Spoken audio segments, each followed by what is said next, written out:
¿Qué pasa todo el mundo? La parte más difícil del ring aquí. Yeah, you thought you hit the SAP button on it, didn't you, you asshole? Just kidding. Why am I so aggressive? I try to be fun and I'm just so... That's whatever. But, boy, howdy. Today, you know, I get a lot of good feedback on my episodes, which I really, really greatly appreciate from you guys, whether it's on ratings or comments, whatever it is. I get a lot of good feedback.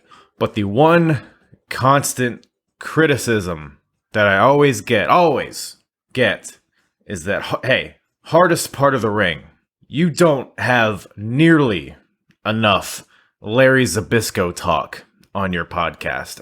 I listen to every episode, and not once do you bring up Larry Zbyszko. Well, we changed that today. I know you all are thrilled to hear that finally we get some Larry Zbyszko, we get some Barry Windham, we get more Colonel Robert Parker, we get, who else? Bunch of old fucks on this show. WCW Slamboree 1994. And I learned today that apparently Slamboree is generally like a Legends reunion, kind of a get-together of old wrestlers from the past, and I did not know that going into the show, so it was very interesting. And thankfully, I had some help because I did not know a lot of these people. Today, we have JD from the Retro Leaf Retrocast on to join me in these shenanigans. You can find his podcast on all podcast platforms, YouTube, etc. Like I said, the Red Leaf Retrocast. You can also check out his website, redleafretrocast.blogspot.com, and follow him on Twitter, why don't you, at BowlingJD. That's bowling like the sport. Is it a sport? I don't know. Like I said, or like always, I'll put all his info in the description as well as mine, so won't drag this intro out too long. Just want to say, had a really good time with JD here, a really knowledgeable dude. And yeah, go check out his podcast. He does a lot of obviously retro stuff, retro wrestling, but also does stuff on like video games, pop culture, and all sorts of stuff. He's a really good source for Japanese wrestling too. I know someone like me, I'm kind of casual in and out with Japan, New Japan, All Japan, stuff like that. But if you want someone to follow on Twitter, or if you want to listen to a podcast about it to kind of stay up to date with that kind of stuff, of somebody that's really knowledgeable about it, definitely recommend him. So check that out. But check this out first, you fucks. Keep listening to this. Like I said, WCW Slamboree 1994. Big show in this grand scheme of things because it's really the last one before Hulk Hogan is a prominent figure in WCW. So it's kind of the end of an era here, but probably a good thing. Because there is a lot of bullshit on this show, and I don't want to step on our toes of what we talk about, but man, false advertising, managerial interference, and just a bunch of old relics out there wrestling. Like I said, Larry Zbyszko. So with that, might as well just dive right into it. Here is WCW Slamboree 1994 with myself and JD from the Red Leaf Retrocast. So, yeah, I'm gonna be honest. So I was probably like 1 year old when the show happened. So I'm probably gonna lean on you a lot for a lot of the knowledge on a lot of these guys, because I didn't realize this is gonna be such like a legend show. Oh yeah, that's what the Slamboree show was for. I want to say the first 5 or so years. Yeah. Okay. Yeah, that's good to know. I had no idea. I mean, I was always like a WWF watcher. I got in like around the Attitude Era time, and I was full on WWF. So WCW is a completely new thing to me. And I guess I'll start off by asking, when did you start watching wrestling? Were you watching during this time? Well, I grew up in Texas, so WCW was the prime show I watched when I was younger. And then live shows, I really only went to WWF shows because they were generally, I guess, more popular, ironically enough, in Houston. Right. But as for TV, it wasn't until like the Nitro and Monday Night Raw stuff, because I didn't have cable growing up. Mm-hmm. So it wasn't until Nitro and Raw were kind of more in the mainstream that I watched TV. So it was mostly just VHS tapes from Gotcha. like Hollywood Video and Blockbuster that I would catch just Oof. completely out of Throwback. order. So it was always just kind of just filling in gaps myself as a child. Yeah. I did the exact same thing. Because I would go to Blockbuster and there'd be like a whole section dedicated to like wrestling, and I would just pick something that piqued my interest, and I'd throw it in the VHS player, and it'd be like some 1994 shit. Like who are these people? Where's Stone Cold? Who is Doink the Clown? What am I watching here? Yeah. I was always more fascinated with the characters because I was a young child, 4, 5, Yeah. 6 years old. I always loved the characters in WWF more, but I liked the wrestling in WCW more. So I definitely found myself as a WCW fan more than a WWF fan. But I liked a lot of the figures and stuff WWF had. It was an interesting time. Interesting is a word for it. Because I just recently watched King of the Ring '94, and it's such a stark contrast because you got like I said, Doink, and you got Tatanka and IRS and all these like colorful, wacky characters, and then you go to WCW, and it's like no bullshit, just a couple of guys in tights. Oh, there was wrestling plenty each of other. bullshit. Oh, there was. Don't worry. Don't you worry. We will get to the bullshit. But yeah, definitely just a change of pace, and something I've never really 'cause I've seen clips from Nitros like with the NWO and Goldberg and stuff like that, but this era of WCW is like completely new to me. And one thing about this show overall, the thing that's probably the biggest happening during this time is Hulk Hogan, because I believe he signed like before the last pay-per-view, or sometime around the last pay-per-view, whatever the case is, he signed like around this time. And that was a huge shift in the industry back then, because obviously Hogan was the WWF guy. He was the guy that brought wrestling to the mainstream, and now he's all of a sudden shifting to another company. Oh, he was pure evil to me. Yeah. You weren't a fan? Well, so I was a huge Bret Hart fan, and then of course a huge Sting fan. Uh-huh. And whom was the guy that took the belt in my mind from Bret Hart? Man. It was the returning Hulk Hogan, the quote unquote hero. It's like, that motherfucker didn't even wrestle Yokozuna, and then this guy. No. He conquered Yokozuna. Don't get it mistaken. He conquered the evil Yokozuna because Bret Hart couldn't get it done. Oh my God. Could you imagine if social media was a thing back then? If social media was a thing, there would be no wrestling fans if they watched wrestling in the 90s. Because as we'll see from the Slamboree show here, what a cluster of a show. Now, did I have an entertaining time going back to the past? Absolutely. Was it good wrestling? Arguable. Oof. It was, there was some good wrestling. It kind of took a while to get there. But yeah, like I said, I mean, WCW is still kind of like ramping up to where it's going to be. Yeah, man, I mean, we might as well just like dive right into the show. So, oh man, let's do it. I got a host of notes here. I've been doing unraveling over there with all your notes.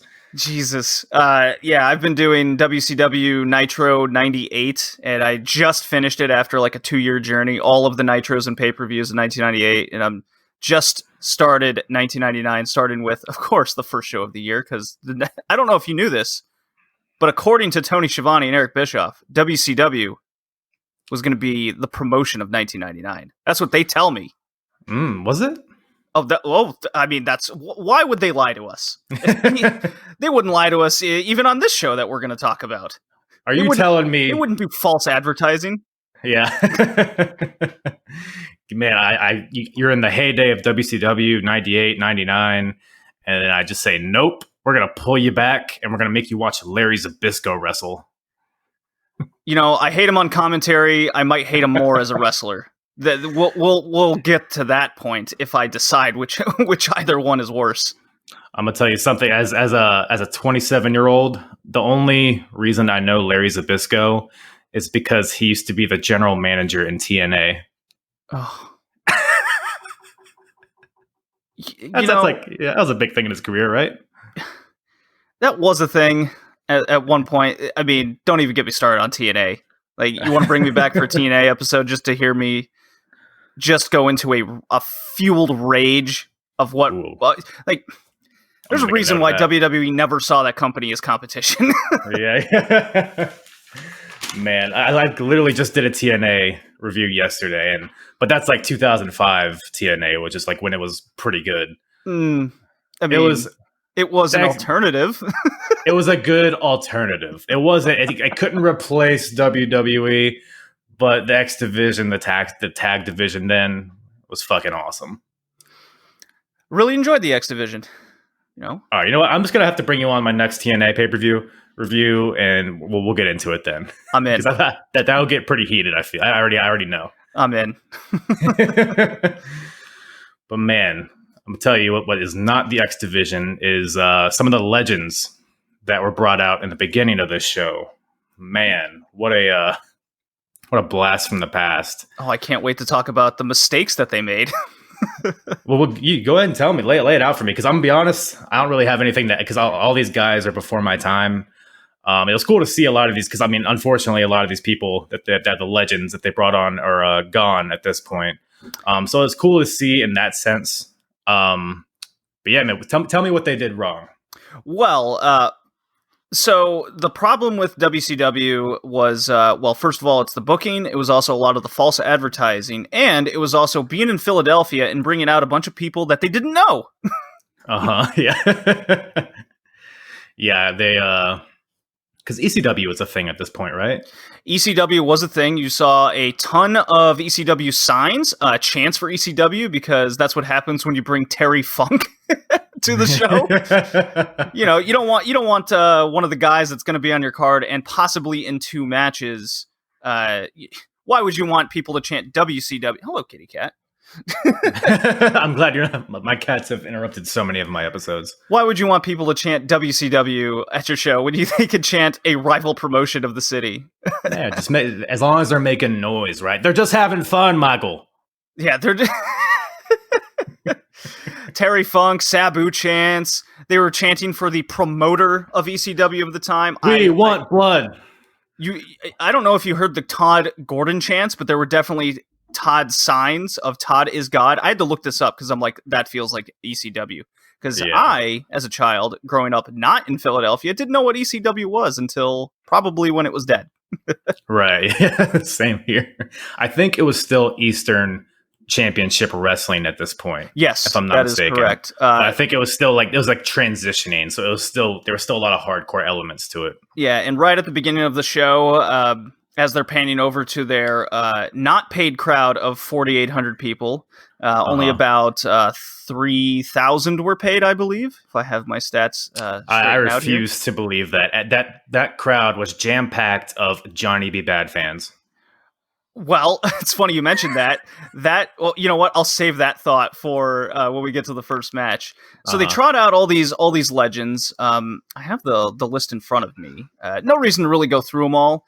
The long story short is it's a bunch of like 50s and 60s guys, and most of which never even wrestled primarily in Philadelphia, except Terry Funk. Right. But even then, he was a Texas guy. So it's quite funny. Forgive the weed whacker all of a sudden going off outside. I hope you can't hear that. It's all good. It adds ambiance to the episode. Jeez, what a disaster! I got it's cat a metaphor. Jumping up.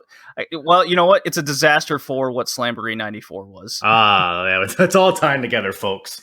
Yeah. I got some backstage stuff as well of what stuff was happening during the time to give context to just the state of WCW and how it never changed. Lay it on me. So, Ravishing Rick Rude was at the top of the card during this time. WCW was coming off of, basically, you could argue 3 straight good pay-per-views. I use that loosely. Good in terms of being received by the fans. Okay, that's fair. Yeah, Rick Rude, Sting, and a bunch of the top guys, Vader included, did frequent trips to Japan. And I believe on your last episode, you kind of went into that's the last time you'll see Rick Rude, Yep. because in between the time, him and Sting had a match at Fukuoka where Rick Rude did a dive and messed up his back pretty bad. What I feel a lot of people don't know, or at least have forgotten about, was Rick Rude was already battling a ton of injuries over the course of the year. Much in the same realm as, let's say, Animal from the Road Warriors. Very timely. Where he was injured and he went through the, I think it's called the Lords of London. I think it's either Lords or Lloyds. Something along those lines. Lloyds of London. That sounds better. Yeah, it's basically insurance through injuries because there's no unions in wrestling. So right, a few wrestlers started being smart about it and taking out their own insurance. So there was that issue that they didn't know if Rick Rude was even going to be on the show, and they were still advertising Rude versus Vader in the main event all the way up until the show started. This would prove to be a great advertising ploy that WCW would use for many years to come. Yeah, I was about to say, that's some WCW shit. Yeah. And then the other major issue was Ric Flair had a mystery opponent. That was the draw of the show, who was the masked villain that attacked him. And they did a little, I believe they did a little preview before the pay-per-view started. And it's going to be, spoiler revealed, Barry Windham, the former Horseman. Only 33-year-old Barry Windham. Would you have guessed that when you saw him in the ring later? I was too focused on his hair to think about what his age was, to be honest. His he had gained like 80 pounds since the last time you saw him. Also dealing with injuries for over a year. He hasn't even wrestled in a year because of his messed up knee. So they didn't know he was going to be on the show, and they were kind of hinting it was Barry Windham. So they had Terry Funk as a last-minute replacement. So he was going to possibly wrestle twice on this show. I'll be honest, I wouldn't have hated that compared to Barry Windham. It would not have been the worst choice in the world, that's for sure. No. And I loved Barry Windham. I did a NWA rewatch. And in the 80s, Barry Windham was fucking awesome. He was a cool-looking dude, very swift in the ring. A lot of untapped potential he never met, and injuries got in his way, and then just not getting in shape. That we'll definitely see later. So, it'd be interesting to see if your mind was changed, if knowing that this dude hadn't wrestled in a year, has a messed up knee, and the performance he kind of put out. Yeah, I'm gonna be honest. I didn't notice any knee injury. I have very limited knowledge on Barry Windham. I could probably count on one hand how many matches of his I've seen over the years. So nothing really struck out to me. I will ask you one thing though. So they're building this guy, this mystery opponent, as 6'7", 300 pounds. Yeah. What was that supposed to allude to Hulk Hogan? It was, well, yes. It was also possibly supposed to allude to possibly Dusty Rhodes, because he was the only other 300-pound guy that you could think of. Right. But in fact, it was Barry Windham that had just gained a lot of weight. Doughy Barry Windham. Yeah. So that's two of your top three matches, false advertised, basically. And then the tag match with Kevin Sullivan's, I believe, son, or fake son. I can't remember all of a sudden. Dave Sullivan? The guy with the broken leg that came out later? The broken I didn't know if that was I guess we'll get into that, I guess, once we get to that match. I might have forgotten something. It was a very forgettable aspect of the show. But anyways, this turned out to be a blessing in disguise, one of the few things on the show where Kevin Sullivan's son or not son would need to be replaced due to his own injury and the fact that they were also advertising him as well. So a lot of just unknowns on this show. Could lightning strike? No. Spoiler alert.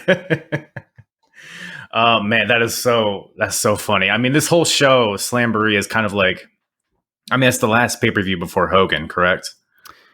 I believe Hogan doesn't show up on TV until Or October, just pay-per-views. But Oh, yeah, really? I believe I believe so. Is he not at Bash at the Beach in July or August?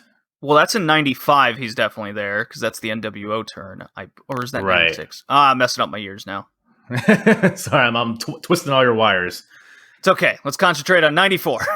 All right. You know what? There's nothing else that can get us on track like Nick Bockwinkel. So that's how the show starts out. And I guess he's the GM, commissioner, This poor whatever, guy. whatever the fuck they're calling it. Poor Nick At the- Bockwinkel.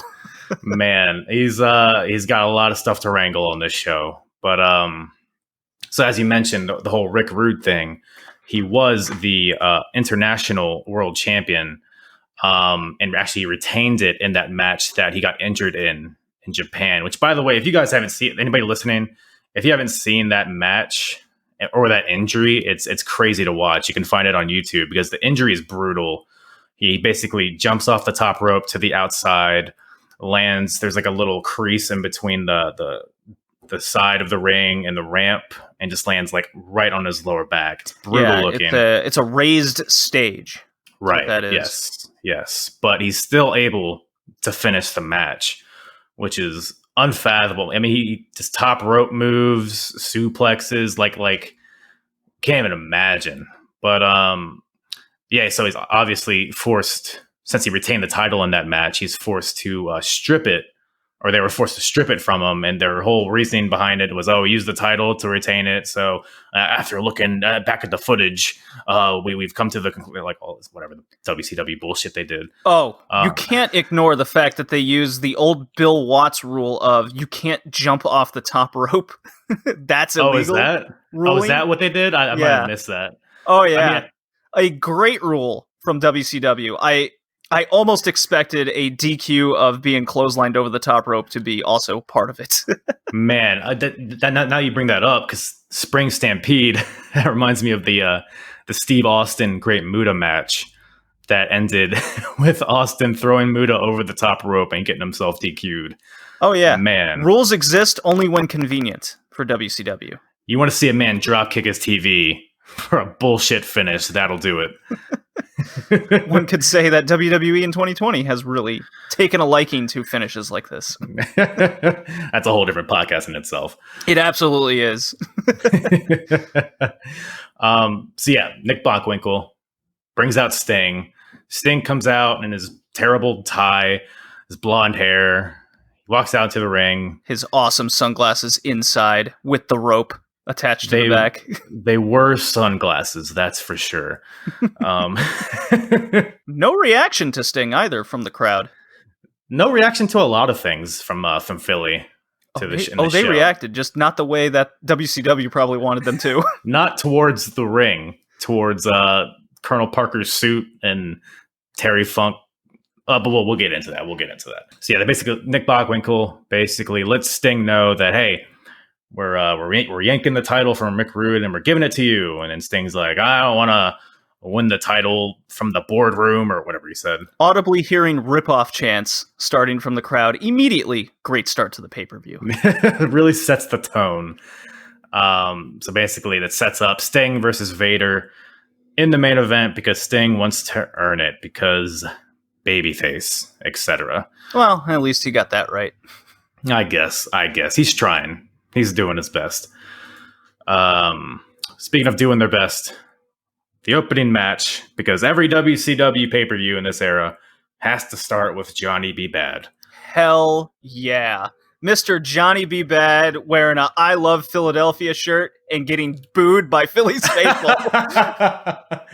Do you think they thought he was pandering? It's fucking fantastic. Little Richard asshole. He's got some of the worst, not to get on a Johnny B. Bad tangent, but God, his nicknames have got to be the worst in history. The kiss that can't miss. What is it, Mr. Tutti Frutti? Hell yeah, man! You got any more? He was Little Richard the wrestler. That's what he was. Oh man, see, I only knew a few months ago. I only knew this guy as Mark Marrow, the guy with the boxing shorts and with Sable. And I don't know which is worse, to be honest. I think it's definitely Mark Marrow because his career was pretty much ended because of that gimmick. Oh, yeah, you got it. You don't think it was revitalized in TNA? He was in TNA? Oh my god. Exactly. But while Johnny B. Bad is who he is, we got a... Are you flying a jet over there? That would be a lawnmower that we've upgraded from weed whacker to lawnmower outside. No worries. I'm on the third floor of an apartment, and it's 5 in the afternoon. It's fall. It's going to be dark in 20 minutes. God. But yes, so Johnny B. Bad versus Stunning Steve Austin for the WCW United States Championship.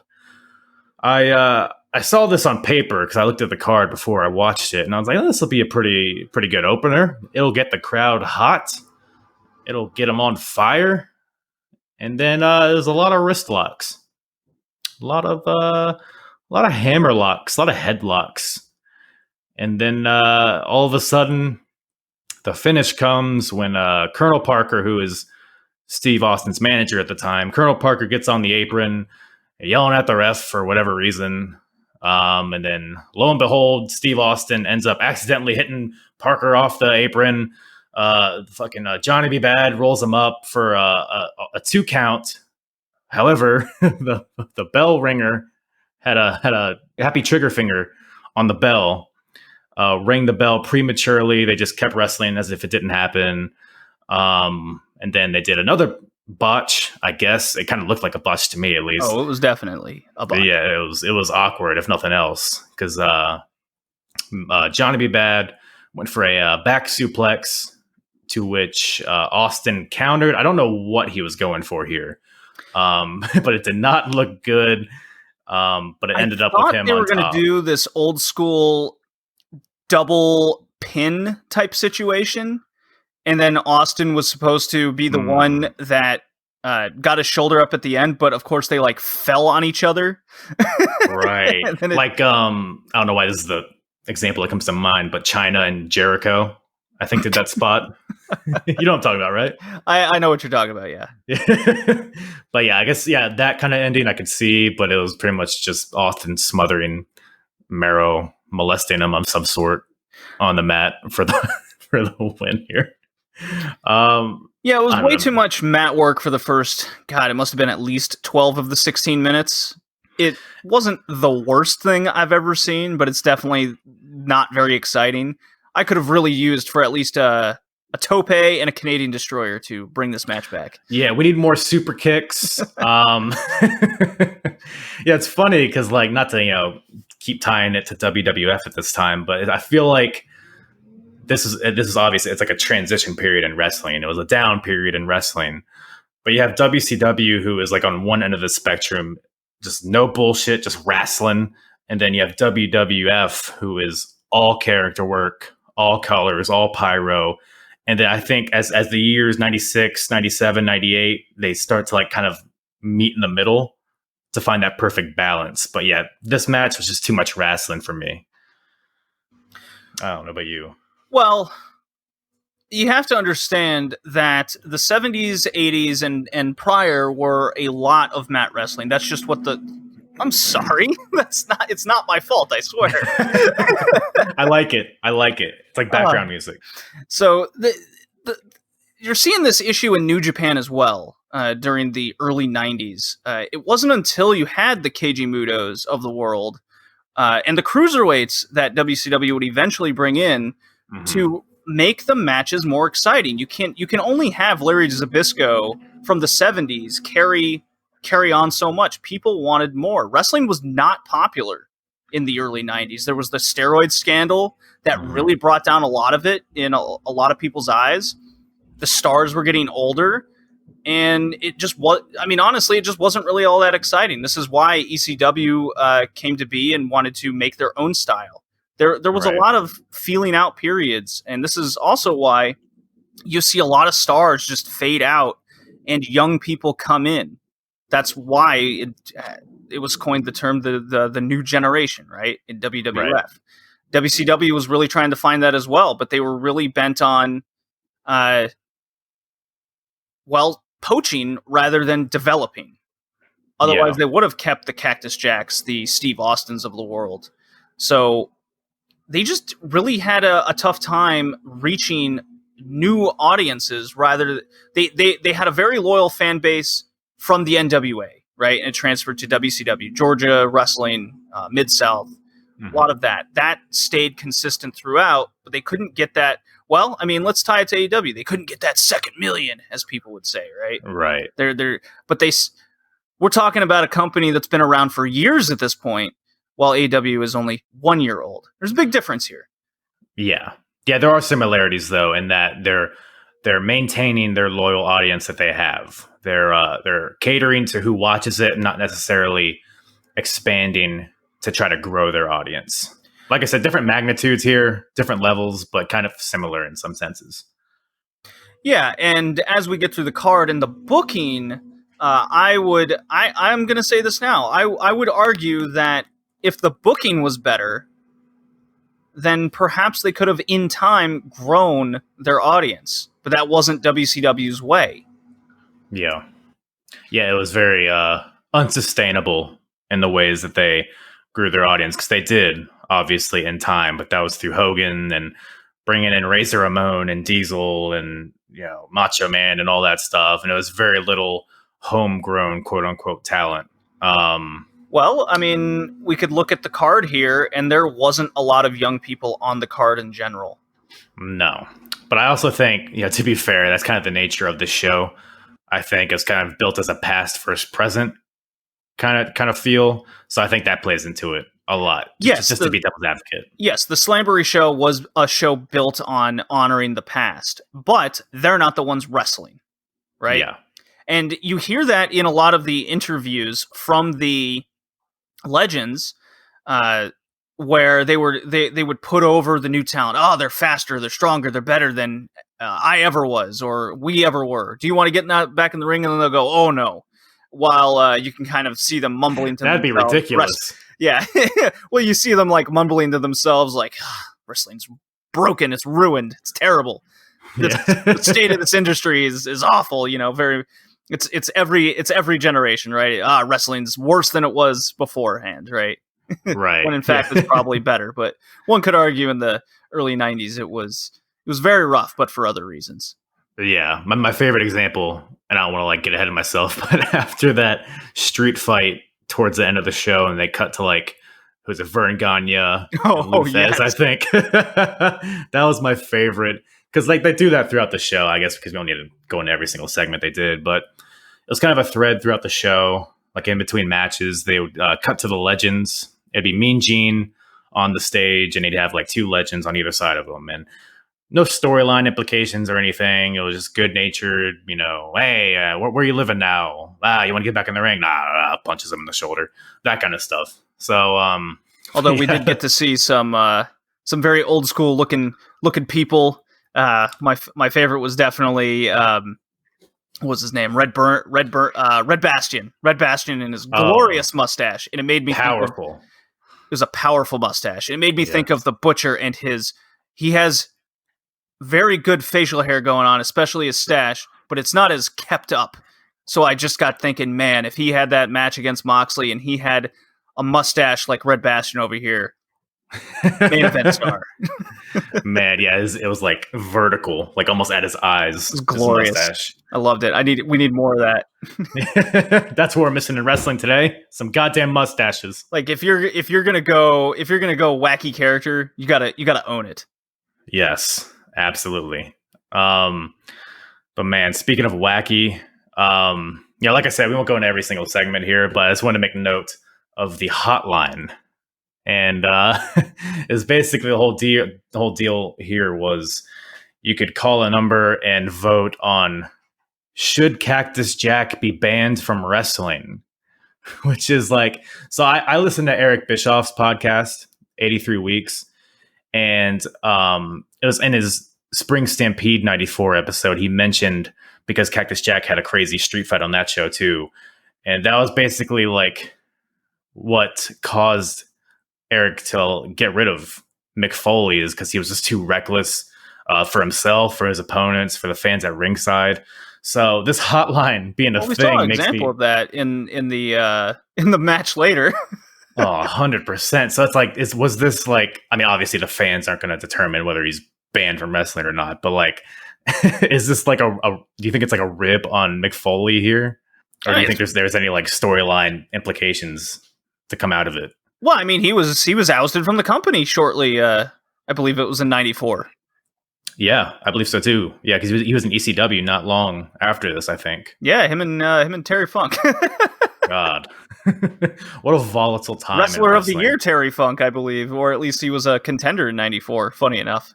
Yeah, man. Well, that'll segue us right into the next match: Tully Blanchard versus Terry Funk, a Legends match.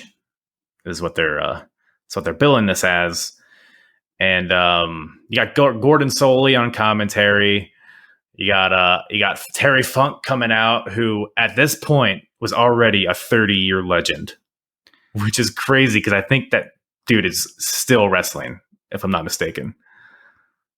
I mean Jerry Lawler-esque, I suppose, but he was. He might be on his third or fourth retirement at this point, at least. And he's about to go into ECW, and then he does eventually come back to WCW. He's in WWF as Chainsaw Charlie. That dude never retires. Chainsaw Charlie. I tried to forget about Chainsaw Charlie, and you bring it back up to me. So Blanchard looked pretty good in this match, I thought. I thought so too. What I liked about this match is how, like, I don't know what the word is, intense maybe, or just like purposeful, like their offense was.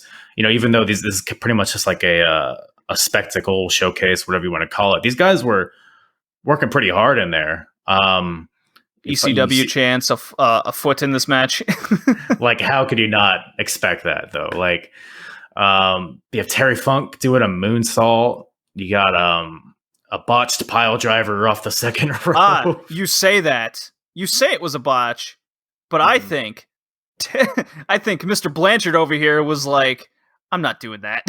And he just folded himself. Because you want me to what? Oh yeah, because if you watch closely, he didn't slip or anything. He just went down. He just went, nope, not doing that. I am not doing a pile driver from the fucking turnbuckle onto a chair. I'm 50 goddamn years old. Get me out of here.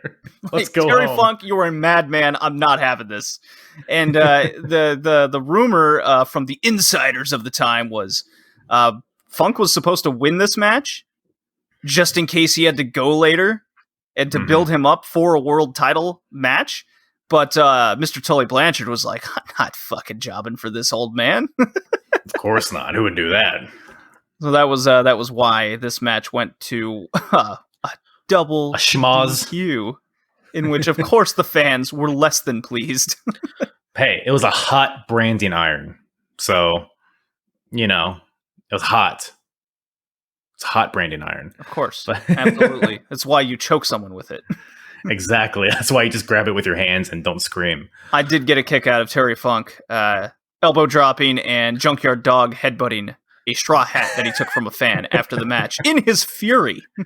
God, that's what I do when I'm mad. I go find a random fedora and headbutt it and bite it on the ground. Absolutely. I mean, that's what a normal person would do.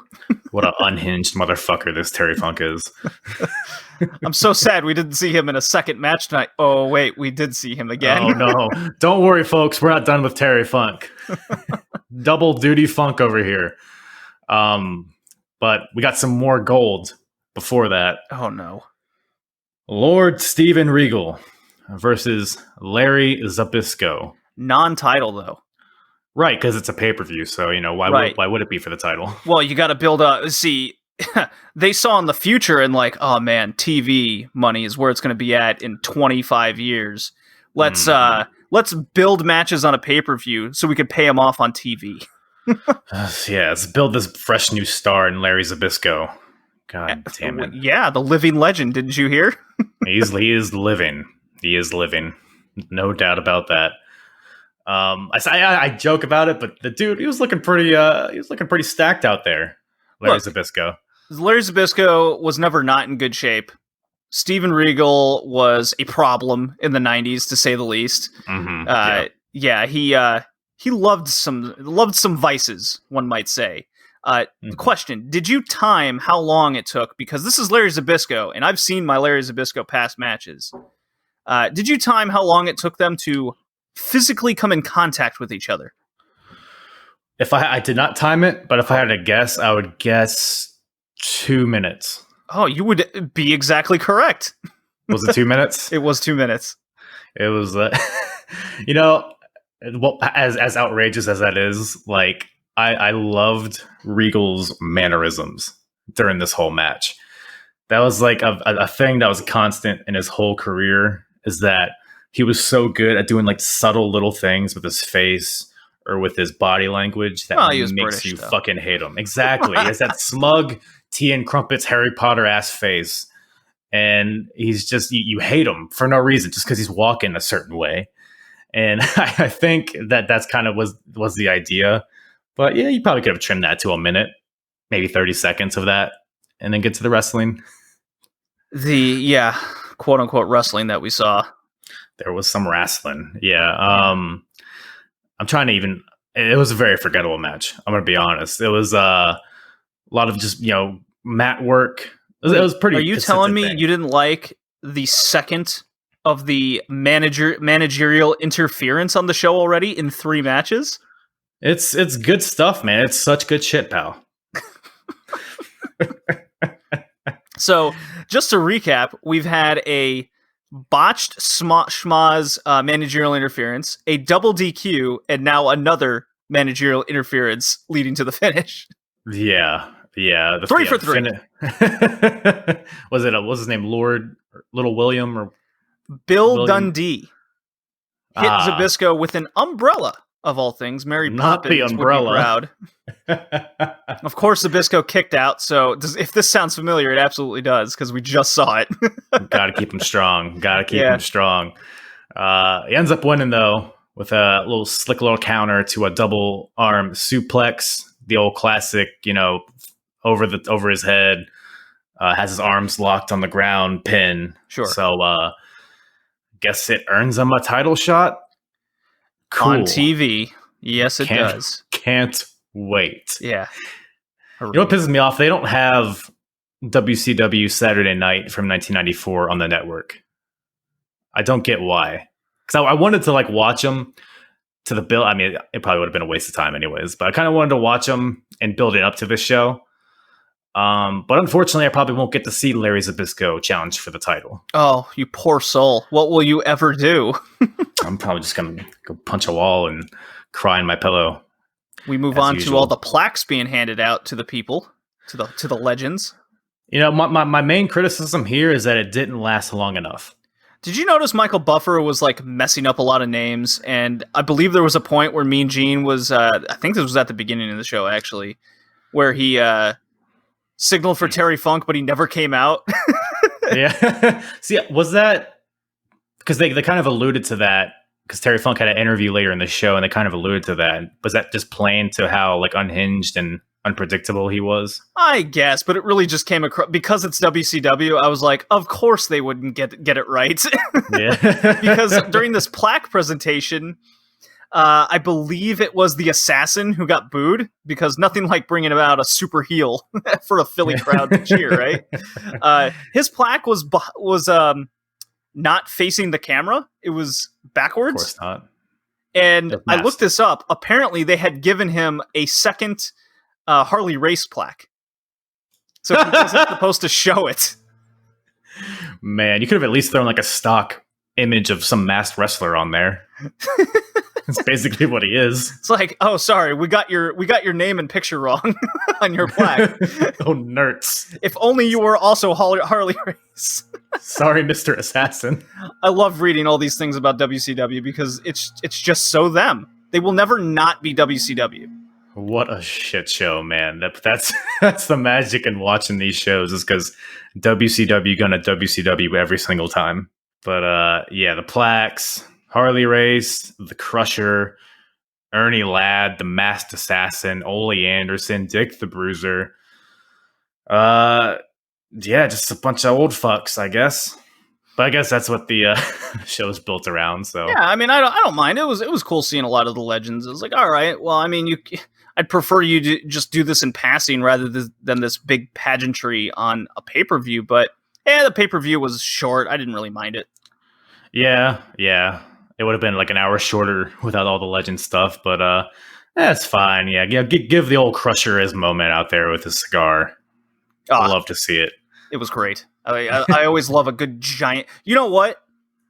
I want Tully Blanchard with FTR in AEW. Tully Blanchard needs this giant 2-foot cigar every time FTR starts winning matches, or even if they go to that time limit draw that they invoked because they're shit heels. He just starts 20-minute draw.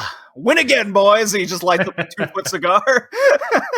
Does he not? Am I crazy, or does he already have a cigar when he's out there? I don't know. Or did I just dream that? I know he has the cheesy leather jacket, which is hilarious. I love it. There's a lot going on there with Terry, but or Tully.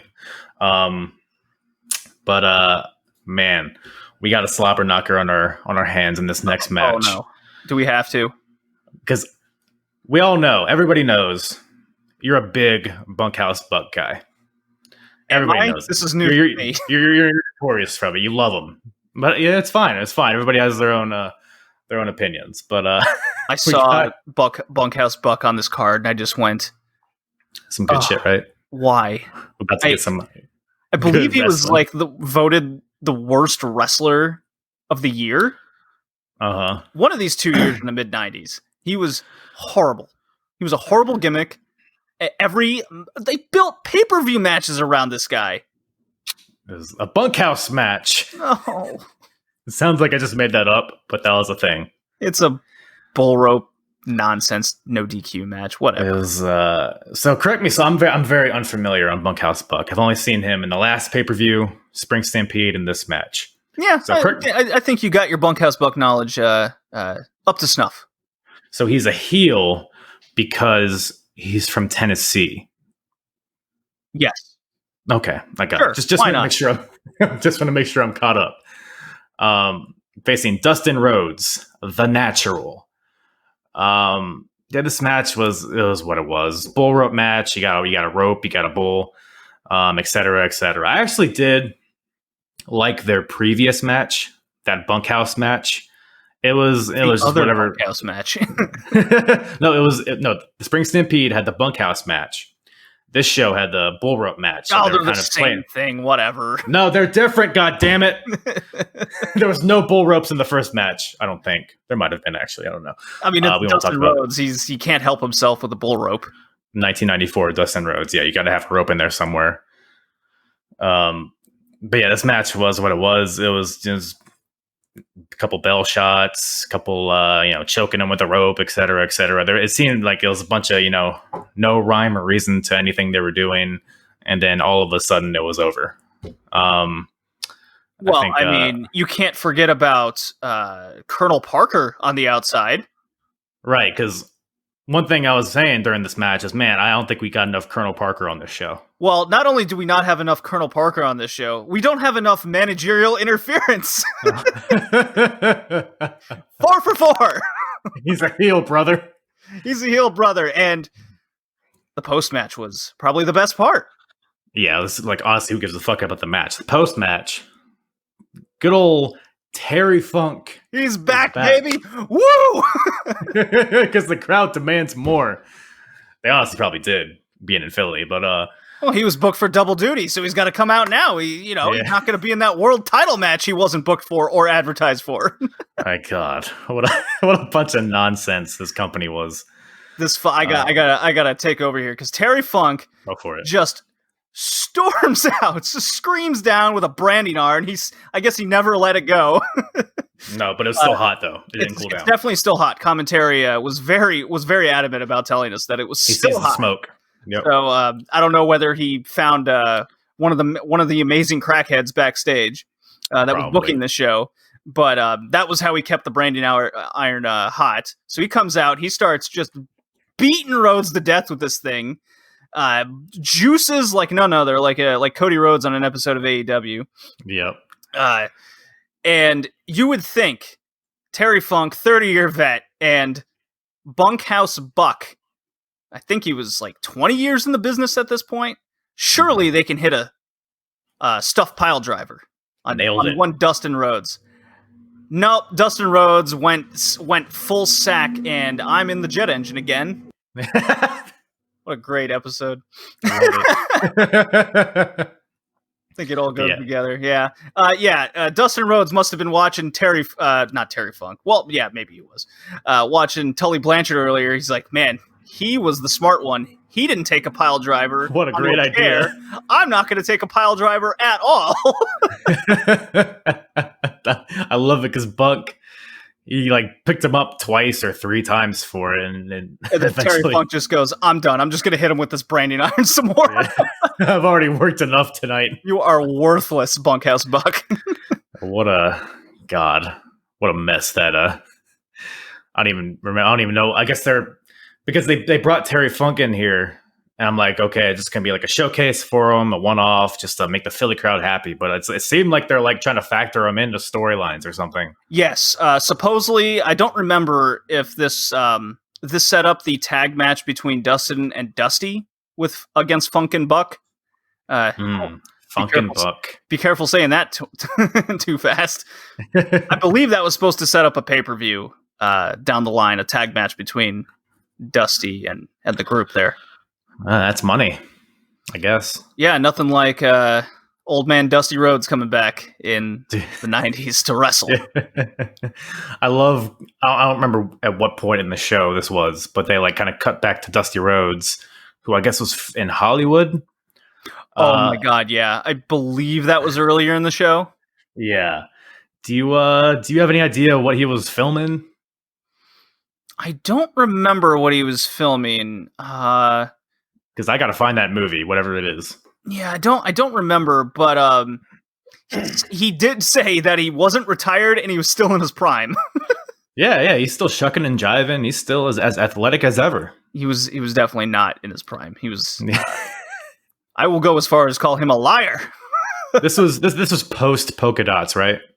Yes. In WWF. Okay, that's right. Yeah, but so it only gets better from here, folks. Don't worry. Got Ric Flair. Ric Flair defending his WCW title against a mystery opponent. Nothing like Ric Flair in the mid-card, eh? Yeah, he probably didn't mind it, right? Yeah. He has no ego. Mid-card, WCW title, Ric Flair. It all goes together. Throw him out there in the let-up match. Let the crowd get their popcorn. God damn it. But his opponent seems like he has eaten a lot of popcorn in his day. Barry Windham announced. Well, what about that glorious pre-match video package? Really hyping this mystery opponent up. Colonel Parker has an assassin of his own to take out Ric Flair. I was trying to. I didn't want to get into that. I mean, if you I was just trying to ignore that. One Colonel Parker, he's back for more. Well, one thing about this podcast is I have a Colonel Parker quota, and it was met a long time ago. But God, yeah, he brings Windham out. His terrible bangs and his light blonde hair, doughy body, terrible, I guess his injured knee, and now he's going to face Ric Flair for the WCW title. Just printing money. God. What's funny is they would run this feud and match back 4 years later in '98, in which Windham would be bought by Eric Bischoff. That sounds about right. I'm building up to a pay-per-view match between Ric Flair and his son against Barry Windham. It's a wonder how that company didn't stay alive. Yeah, I can't imagine why. I mean, look, if you lived through the Four Horsemen days, I suppose this match would have some appeal. Even though I think they already did a Barry Windham Ric Flair feud many years before this. Am I correct? I believe they did, yes. So it's like it was rehashing another thing, just adding the Colonel Sanders guy into the mix because that's going to make it better, I guess. But I gotta say, I did like the finish of this. Well, in some aspects, I did. because you forget how. I mean, Ric Flair at this point even was wrestling for goddamn 100 years at this point, but the way he was able to flip over the top rope within that classic, front flip over the turnbuckle, run to the opposite turnbuckle, hop up there like a cat, hit him with a double axe handle, and that's what gets him to win here, which is kind of surprising to me. But I did like parts of this match. I think honestly, we make fun of this match, but I feel like this is probably the best match so far of the night. Oh well, yeah, absolutely. Ric Flair can do no wrong. He carried a less than mobile Barry Windham. His knee was clearly bothering him. I kind of wish they would have worked that into the match more, just so they could actually have an excuse for Barry Windham to be grounded. The match was only 13 minutes. It was fine. I did like the finish. Of course, Colonel Parker. I mean, 5 for 5. Yes, exactly. Fuck. God, it just all blurs together. It's like this show was one big managerial interference. Well, I mean, the 6th match didn't have a manager involved. Instead, we got something else. It was something else. No doubt about that. We have a Broad Street Bully match, which is a street fight for all intents and purposes. And this is for the tag team titles. What's that? I like goofy names like this. Broad Street Bully. They brought in. I don't need it. Ah, come on! It was named after the special guest referee, the enforcer of the Philadelphia Flyers. What was his name? Schultz. Schultz, yep. The Broad Street Bullies, because back in the older sports days, they used to actually have names for like groups of players and tag teams, and they would actually market guys and these crazy things. So I like things like this. We see AEW kind of doing wacky names like that. I think it's fun when wrestling would do these things. Yeah. I guess I'm not too offended by it, but oof, this match. Chaos, I guess would be a word for it. Dude, this was awesome. It was, because especially when you like put yourself in the shoes of 1994, you weren't seeing this kind of stuff. Oh God, no. Not at all. So, I mean, even by today's standards, this was super brutal. It was brutal. It was nonsense. It was just from the get-go. It was just nonstop fun. It was under 10 minutes, so keep that in mind. God, yeah, it was like it took them literally 2 seconds to get out of the ring once the bell rang, and it was just nonstop. There was no breathing. There was no setups. It was just let's hit each other with objects for 10 minutes until the finish.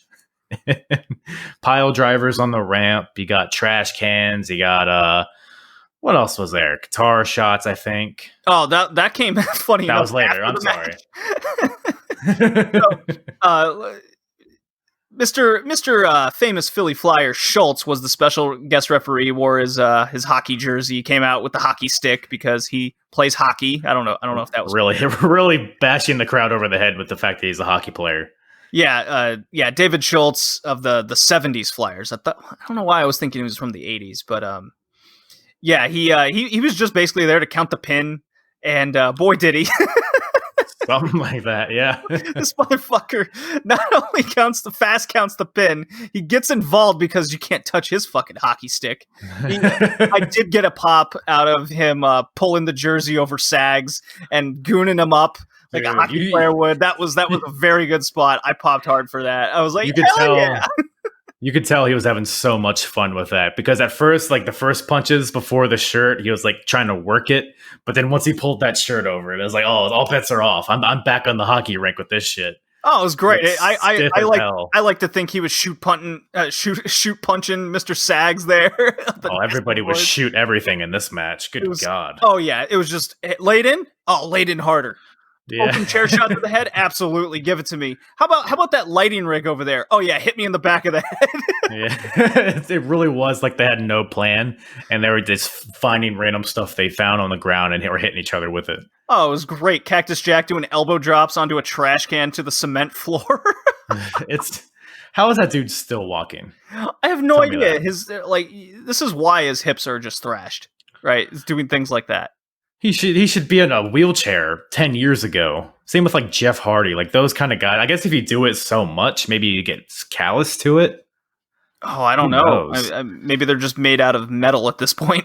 Sent from another planet or something. Good God. But Did you have a favorite spot in this match?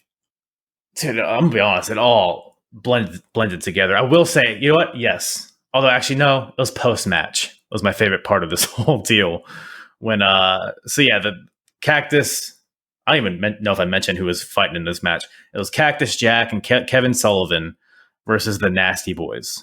So Jack and Sullivan end up getting the win after someone gets hit with a hockey stick. Is it Sullivan hitting one of the Nasty Boys? It is Sags, I believe, because Knobs was seemingly never in the ring. Right. So Cactus Jack, Kevin Sullivan win the titles, but then there's a whole hullabaloo after the match, which brings out Max Payne to a very whelmed crowd. Oh my God. I could not believe. I was like, who the fuck is that? I was really questioning, is that Tugboat? Is that No, it's not Earthquake. It's definitely not Earthquake. I was like, who is that? He's like, it's Max Payne. I was like, who? I only know him. Just this fat giant dude comes out with a guitar because I don't know, and he pelts the shit out of poor Brian Sags or Brian Knobs or whatever their first names were. Who gives a shit? Smoke goes don't everywhere. Even remember at this point. The guitar explodes into like a fireball and hits him in the back of the head. Everybody has guitars filled with talcum powder from gymnastics class. Apparently, good God. But it was a very satisfying guitar shot. I definitely thought Sags was concussed. Oh, they're all concussed. They all walked in concussed. Apparently, nobody went to the hospital after this match. Yeah, well, no serious injuries. I think they're lying. They just didn't tell anybody. You can Sags a long time to get out of the ring. I believe you that they didn't go to the hospital. I don't believe that there were no serious injuries.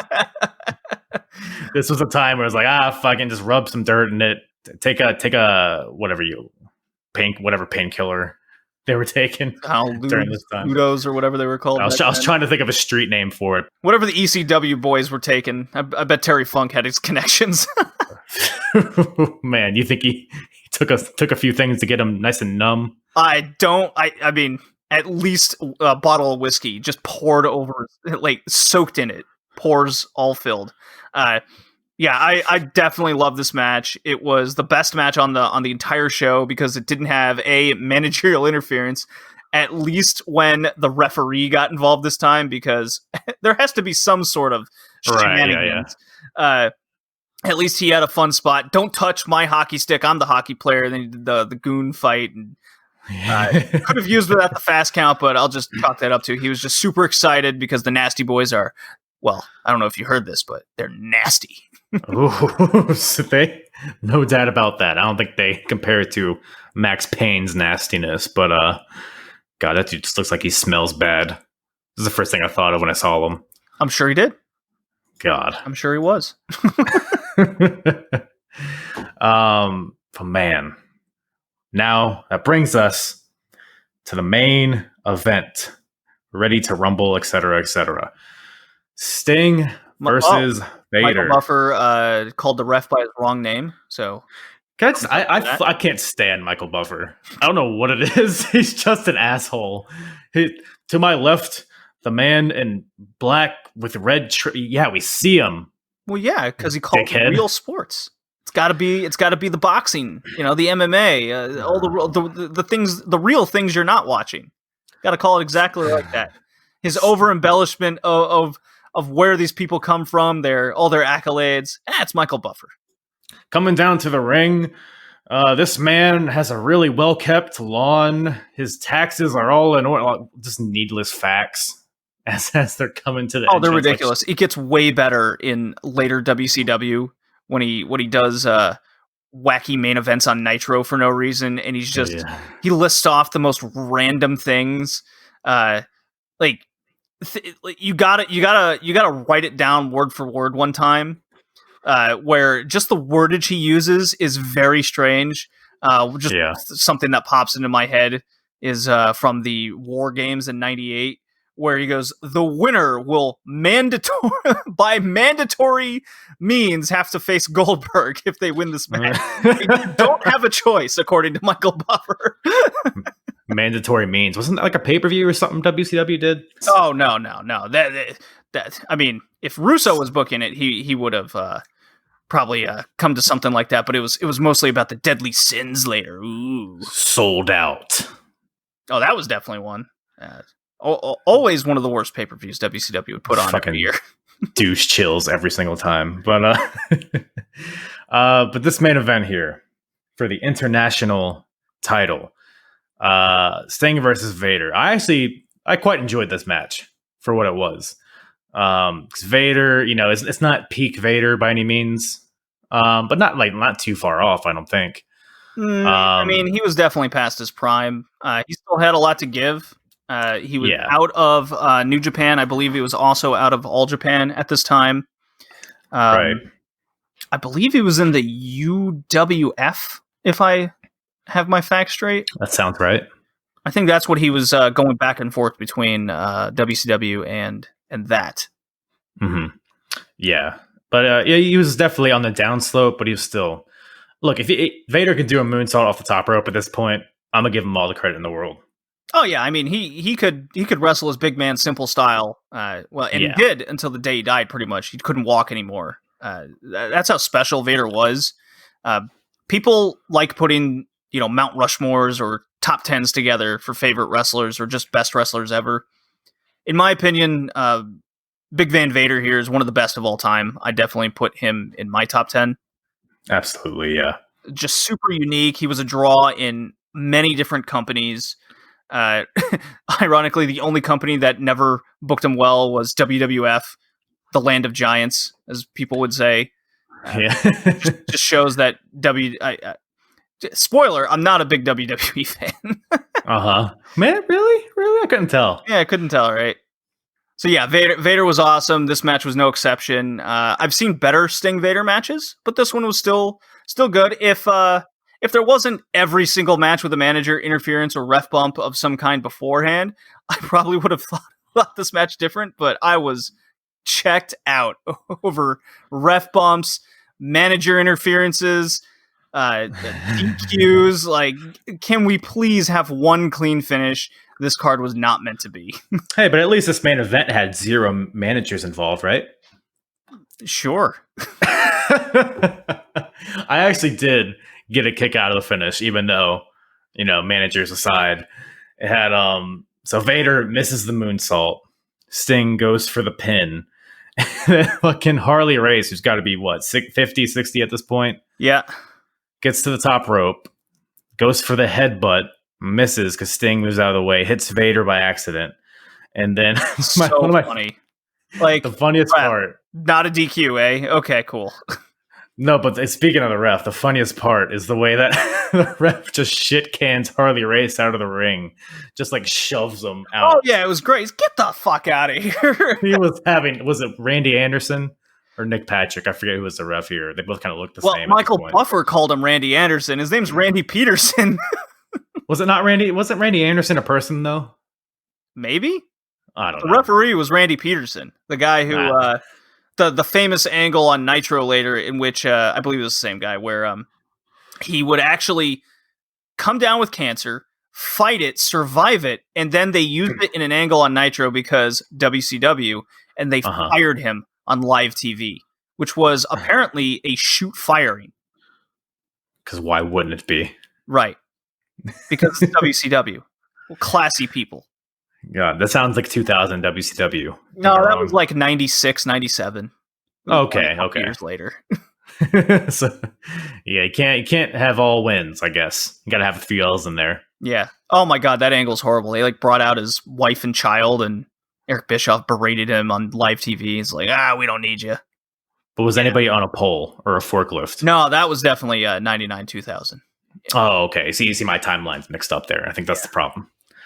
The polls come in later.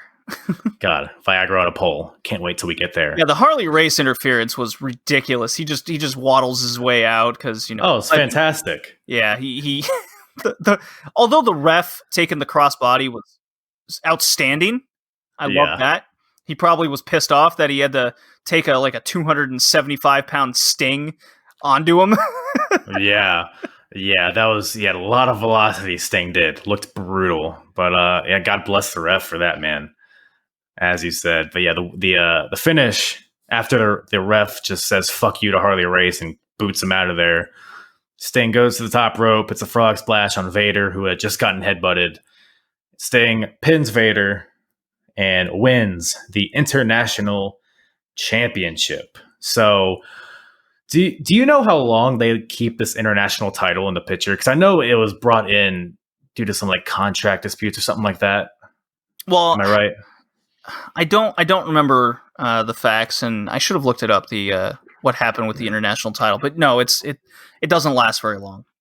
No, because it was God. I forget. I looked it up, but I forgot. It was somebody from some company had the world title, but they didn't want to drop it, and then they went to another company. I don't know. So some hullabaloo happened there. But I'm probably mistaken on this, but I think the idea was to have instead of always because they had a big connection with New Japan and occasionally something with other companies, that they wanted a title to be interchangeable between promotions, so they could actually have finishes between companies' major stars. I think that was the idea behind it. Right, which makes sense for why this title was competed for in Japan. Right, which, when you think about it, would be freaking awesome, in 2020. Yeah. Let's say hypothetically New Japan, AEW, and AAA in Mexico have one title that just goes between the companies at any point given time. You actually see that in New Japan with the Rev Pro title. Yes. Yep, and they kind of flirted with that. AEW did. I guess it was before they were officially AEW, but they had some AAA tag team title defenses. Yeah, on I think it was All Out or whatever. Yeah, I think that'd be a really cool concept. Companies, I think, are more, or at least some are more level-headed nowadays, and you don't have the wrestlers themselves going, "I'm not taking that pinfall for that guy," kind of situation, because they don't feel like it. Yeah, yeah, and you see that kind of with AEW and NWA. There's definitely a lot of crossover there, particularly with Thunder Rosa. But that is something. This international title concept is something that I think would fit in well with like I said, AEW, New Japan. You could throw ROH in there, NWA. Yeah, it would be really cool to see how something that this concept would manifest itself in 2020. Yeah, but so that pretty much brings us to the close of we're not going to mention that Sting. They spent this whole time hyping up this main event that was false advertised. Sting beats the giant, unstoppable Vader in a main event clean. And why would you have a top possible babyface celebrate in the ring? Nah, you gotta have Vader throw a hissy fit outside and then walk away with a broken Harley Race. It was so Sting wins. He celebrates for 2 seconds. Then he walks to the back. And then after he's gone, they hit the pyro while it's just Vader in the ring. And then they just throw it to Heenan and Tony Schiavone for just an anticlimactic ending. Maybe I'm just conditioned to the way WWE and AEW nowadays kind of finish their pay-per-views. But it was just an odd pace to how the show ended, in my opinion. This was a lesson to be learned. 7 for 7 on the show of either garbage finishes or interference. Horrible. It's horrible. I found it fun to watch in a historical sense. Obviously, because I do a lot of retro wrestling myself. That's branding. That's some good branding. One of my shticks, one might say. So I like the wrestlers on the show. I like seeing all the different styles. I like seeing how wrestling has evolved and gotten, in my opinion, way better in a lot of sense. To what we see nowadays. Yeah. But yeah, just something as simple as watching a post-match celebration. and something I think a lot of people are watching nowadays. Let's take Moxley winning the title from Jericho as an example, or Okada winning the main event at Wrestle Kingdom. You know, you not only get the huge celebration of them winning the title, the big baby face on top, you get the confetti falling from the ceiling, and you get that post-match promo thanking the crowd how a baby face is made. And what does WCW do here with one on the rise, a former champion, mind you, Sting? Camera out, show the heel, he's all mad and hissy fit. We're out of here. Yeah, we got to get out of here, Steve. They got the idea. Ridiculous. Let's bring out Colonel Parker again. Why? I don't know. And they wonder why they couldn't fill up stadiums during this era, and why it took such leaps and bounds and a lot of money to bring in talent from the past. And that's also why it didn't last very long. It only lasted a few years. Yeah, you can't sustain yourself with that kind of mentality, because it's so fascinating to me, this time period, because you have WCW, WWF, ECW, how you have people just hopping from promotion to promotion. Like we got Cactus Jack is about to leave, Steve Austin, Johnny B. Bad, got Hulk Hogan coming in, you got all this stuff. You got Razor, obviously Scott Hall, Kevin Nash coming in a year or two. It was such a volatile time in wrestling. And if it wasn't for, the shock was Hogan didn't help WCW's business, not much at all. It didn't make the spark, and the way history ended up being, it was they had to turn him heel because it just didn't work. Yeah, and they really could have just done some benchmarking and watched how the crowd reacted to him in his last, couple matches in WWF. The crowd was getting tired of Hogan. They were getting tired of that just general kind of character and style, which is why 94, 95, that's why WWF suffered so much, is because they were still trying to do that. Suffered. They couldn't exactly their audience, and they were losing a lot of their audience as well. Yeah, they were kind of harping on old school mentality and not trying to evolve their style with the evolution of pop culture at the time, which eventually they would. Well, you ironically, would see that in Attitude Era. Yeah, ironically enough, in WCW, it took, I believe it was Eric Bischoff going to Japan and seeing a few shows in what they were doing, changing with the times. If you watch, I'm watching New Japan in the 90s and seeing how they're evolving from the 80s to the 90s. And All Japan, I check in, see some of the relevant shows or matches over there, and seeing how New Japan's more or less still relying on a lot of their past stars rather than the new ones that they're trying to get over, your Chono and Muto of the world. While All Japan has their new people on the rise, and funny enough, more fans went to All Japan in the time. Yeah. So we could argue all day that WWF losing a lot of their stars to the bigger money promotion, at least with the bigger pocket, in this case WCW, they were forced to make new stars.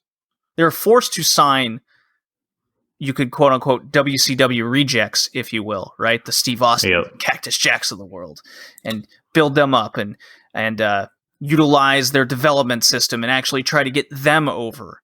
You see a pattern here in what's going on in, say, today's wrestling. Yeah, and that's definitely, I think, it's a lesson learned from this time period. I think there's a lot more emphasis in some way. Yeah, it's not perfect. They still, you see that a lot in WWE and AEW, bringing in old names to pop some ratings or whatnot. But that's just a product of, you can train these guys, you can teach them all the technical stuff, you can, give them a catchphrase and some cool entrance music. But at the end of the day, there's not a lot of big mainstream stars nowadays. And I feel like that's kind of maybe that there are a lot of parallels between where WCW is in 1994 and where wrestling is now.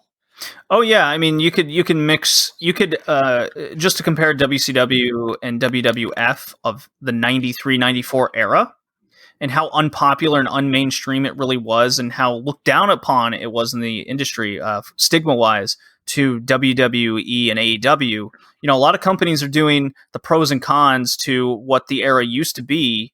And I really see a lot of parallels to this era we've seen here today, to the era we're living through right now, or obviously COVID aside.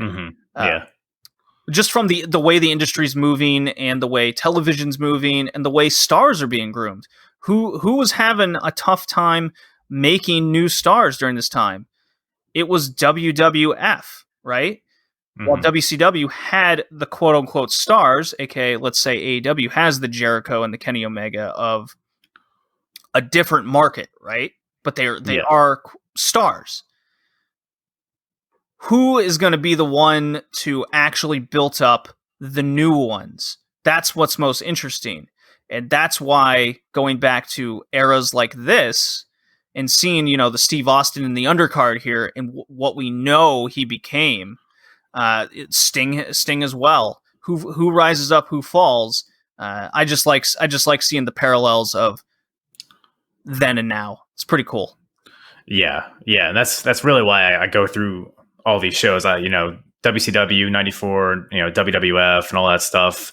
Eventually factor in ECW. It's just such an interesting time capsule to go and look at how they did things back then, and kind of similarities and competition back then, because a hot button topic today is AEW versus WWE, and there's a lot of similarities with WWF and WCW back then, and it all plays to how they build new stars and what really brings in a new audience for each of the companies. Because in 1994 they're struggling, but within a year or two it's all bets are off.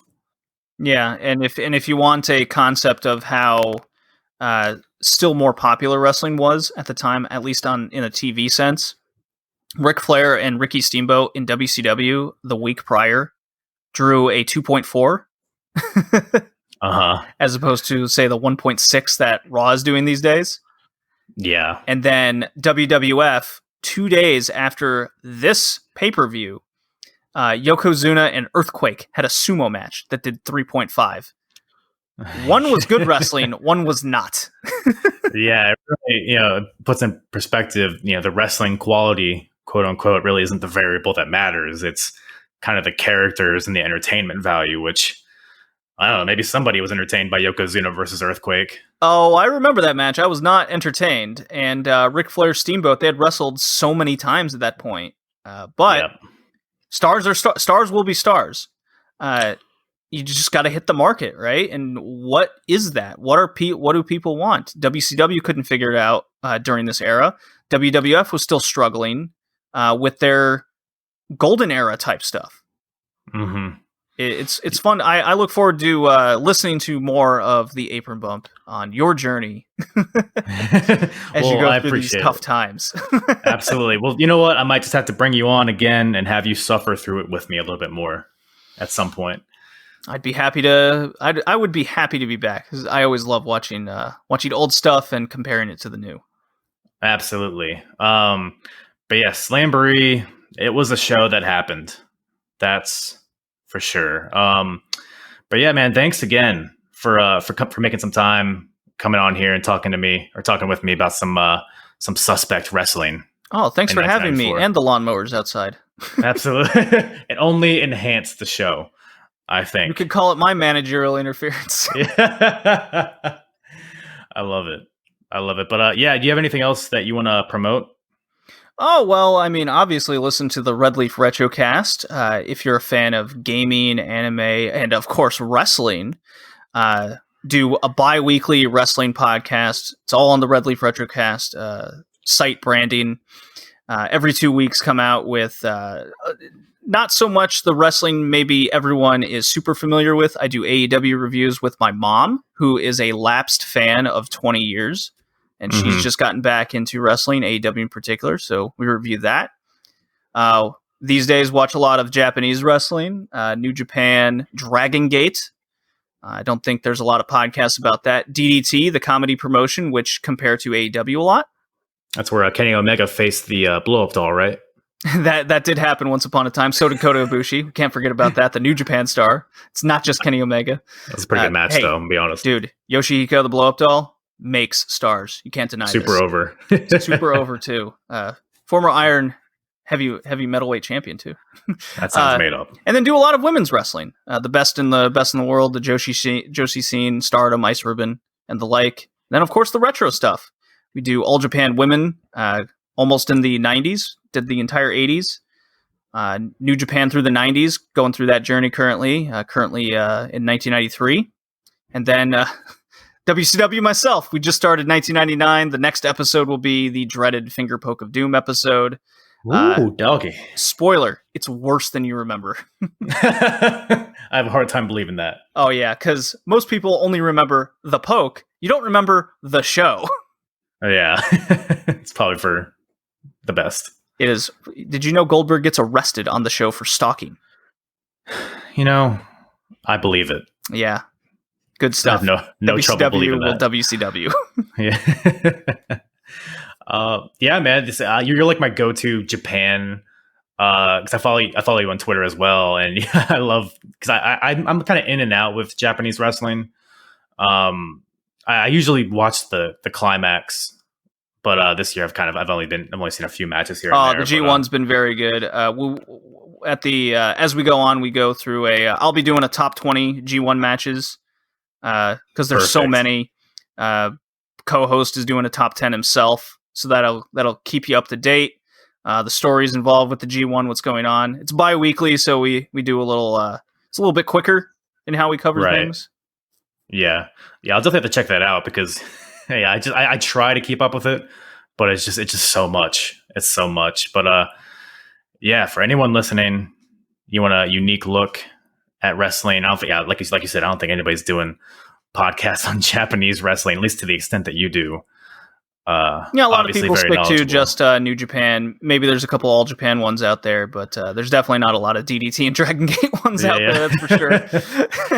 That's very unique. Very unique podcast. I used to do a lot of European wrestling. I did live in Germany for a while, so WXW. But with the state of the world now, European wrestling is basically totally shut down. So there's nothing going on. Basically, have you watched Progress?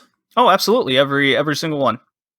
Perfect. Well, I do at least like once a month, maybe once every 2 months. I do an episode covering a chapter or two of Progress. So maybe I'll reach back out to you. I think I'm on chapter. Because I just started. I think I'm on chapter 7.